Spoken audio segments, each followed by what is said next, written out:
आपने हिंदी फिल्मों में शादी के लिए हीरो हीरोइन के बीच एग्रीमेंट के प्रोसेस को अपनाते हुए देखा होगा, लेकिन हकीकत में ऐसा कम ही देखने को मिलता है।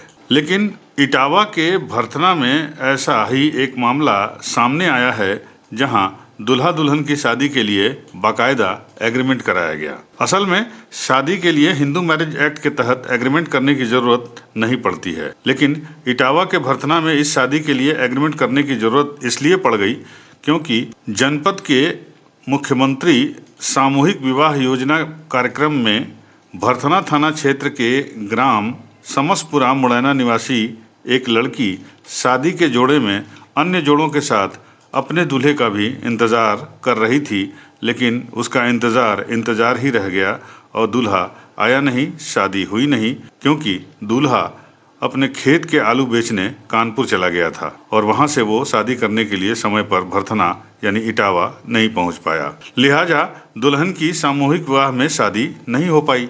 अब इस बात से नाराज होकर दुल्हन पक्ष के लोग दूल्हे के घर जनपद औरैया थाना के विधना के ग्राम बहलोलपुर पहुंच गए। वहां पर उन्होंने दूल्हे सहित उनके परिवारजन और दूसरी तरफ दुल्हन और उसके परिवारजन भरथना तहसील भी पहुंच गए और एक वकील के सामने अपनी बात का जिक्र करने लगे और जिक्र करते करते तय ये हुआ कि आगामी फरवरी माह में दोनों के विवाह की बात तय हो गई और दोनों पक्षों में आम सहमति भी बन गई। साथ ही साथ उनके बीच एक बाकायदा एग्रीमेंट भी हुआ कि ताकि विवाह में कोई अड़चन न आए। ऐसा माना जा रहा है कि एग्रीमेंट कराने के पीछे लड़की के पक्ष को कहीं न कहीं इस बात का शक रहा है कि लड़का पक्ष जानबूझकर शादी को टालना चाह रहा है। लिहाजा लड़की पक्ष ने लड़के पक्ष के साथ बाकायदा एग्रीमेंट कराया, वो भी वकील के सामने तहसील में। बहरहाल शादी को लेकर हुए इस एग्रीमेंट को लेकर इटावा में चर्चाओं का बाजार भी गर्म नजर आ रहा है। यूपी न्यूज़ 9 के लिए इटावा से चंचल दुबे की रिपोर्ट।